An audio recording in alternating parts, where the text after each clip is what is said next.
Bonjour à tous, aujourd'hui je fais une courte vidéo sur des plantes sauvages qu'on trouve au potager.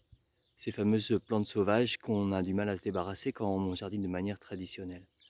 Alors je vous présente trois plantes que j'ai laissées pousser à travers mes planches potagères et qui me servent, pas tout à fait quotidiennement, mais presque, à constituer mes salades ou faire des substituts d'épinards. Alors voici une petite planche où j'avais prévu de faire pousser des oignons, alors les oignons poussent très bien, et de faire pousser des tomates. Mais très vite, j'ai vu que poussaient des petites plantes au stade de feuilles qui étaient intéressantes, que je n'avais pas trouvées ailleurs dans le jardin et qui me sont bien familières puisque j'en ai arraché énormément quand j'étais gamin et quand on avait un jardin beaucoup plus traditionnel. Alors la première, c'est le kénopode blanc, kénopode bon Henri. Donc vous voyez, la feuille est vraiment bien particulière.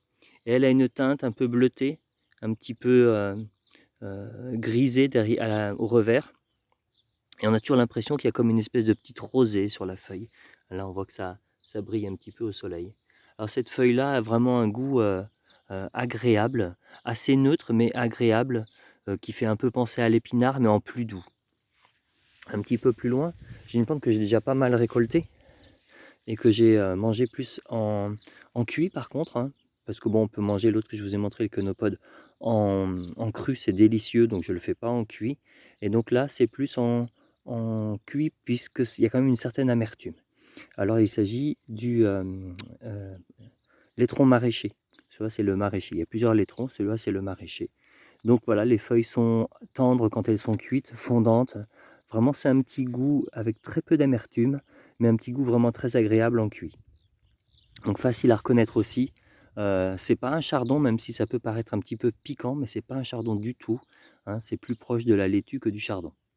Enfin, la dernière que je voulais vous présenter, est quand même très fréquente dans nos potagers, c'est l'amarante. Alors c'est une amarante, c'est pas celle qu'on cultive, hein, c'est pas celle qui vient d'Amérique, c'est l'amarante bien de chez nous. Et donc les feuilles aussi sont assez grandes. Alors tant qu'elles sont tendres, elles peuvent se mettre dans des salades. Et bon, bien sûr, ça a un goût différent encore. Les enfants adorent, ma femme adore. Quand elles sont tendres, elles passent très bien en salade. Quand elles sont un peu plus coriaces, cuites, ça passe très bien aussi. Découpées, c'est très bon. On la reconnaît aussi à ses inflorescences qui fournissent une multitude de graines dont raffolent les oiseaux. Alors voilà, en fait, moi je mets rarement des salades 100% plantes sauvages. Donc là, j'ai un petit peu de laitue à couper.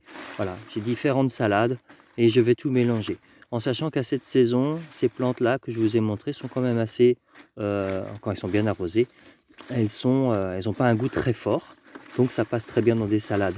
On peut monter, voilà, parfois je vais jusqu'à 50% dans ces salades-là à mettre mettre des plantes sauvages. Là, on a de la roche, hein, donc ça, c'est la fameuse cousine du kénopode blanc, qui est absolument succulente aussi, que j'adore cultiver parce que c'est une culture vraiment facile à faire et qui est peu exigeante et qui fournit très régulièrement de nouvelles feuilles et qui monte à plus de 2 mètres de haut. Donc c'est vraiment impressionnant comme culture à faire et qui a un petit goût salé vraiment très agréable. Donc voilà ce que je voulais vous montrer aujourd'hui par rapport à ces plantes sauvages qu'on trouve dès le mois de juin facilement dans le potager et qui agrémentent vraiment agréablement les salades. Voilà. C'est tout pour aujourd'hui. À bientôt pour une nouvelle vidéo, soit autour du jardin, des plantes sauvages ou des deux. Au revoir.